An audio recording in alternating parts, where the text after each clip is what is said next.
Une des grandes victoires de ma vie, c'est mon rapport à la musique, l'évolution de mon rapport à la musique.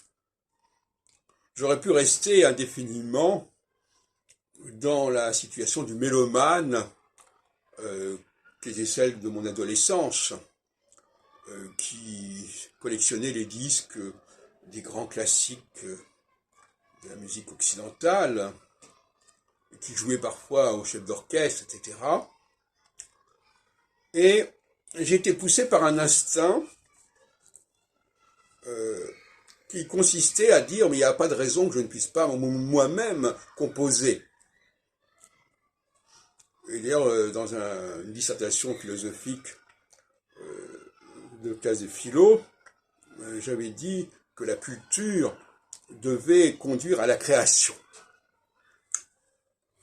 C'est une belle expression que j'avais trouvée, j'étais assez content d'avoir trouvé ça.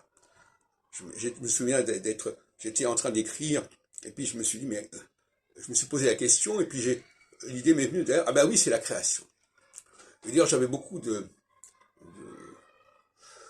conflits avec mon père à ce niveau-là, et donc avec ma mère, à savoir que l'accumulation d'ouvrages, la constitution d'une bibliothèque, si elle ne débouchait pas à terme sur la création, sur l'écriture ou sur le discours, il y avait quelque chose qui n'allait pas. C'était une sorte d'avortement, si on peut dire. Quelque chose qui n'allait pas jusqu'à son terme. Et donc, passer de l'autre côté de la barrière, ce que font très peu de gens finalement, qui se contentent de consommer, et pas de produire. Vous savez que la société française est malade de cela, elle consomme trop et elle ne produit pas assez. Elle ne produit pas assez de choses intéressantes, c'est pour ça elle est en retard par rapport à l'Allemagne. Et donc, cette faculté, cette exigence intérieure de création, et c'est pas rien, parce qu'effectivement, rejouer aujourd'hui du Beethoven ou du Brahms, c'est bien gentil, mais enfin, c'est un petit peu décadent, si on peut dire. Parce que l'interprète, bon, alors il y a un statut intermédiaire. Il y a celui qui écoute de la musique, il y a celui qui en joue et celui qui en compose. Alors ce sont trois stades différents. Mais le stade de l'interprétation a quelque chose de créatif, d'une certaine manière. On ne peut pas le contester.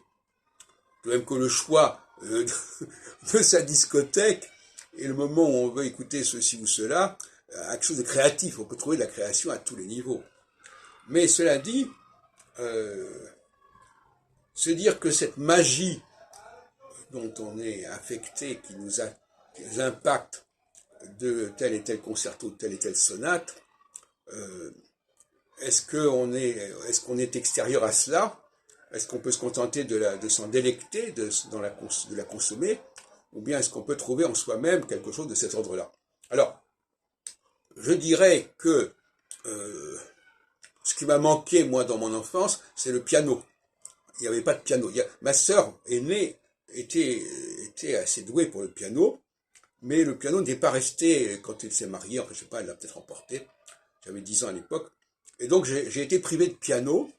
Et je pense que si on avait laissé le piano à la maison, j'aurais découvert ma capacité à composer beaucoup plus tôt.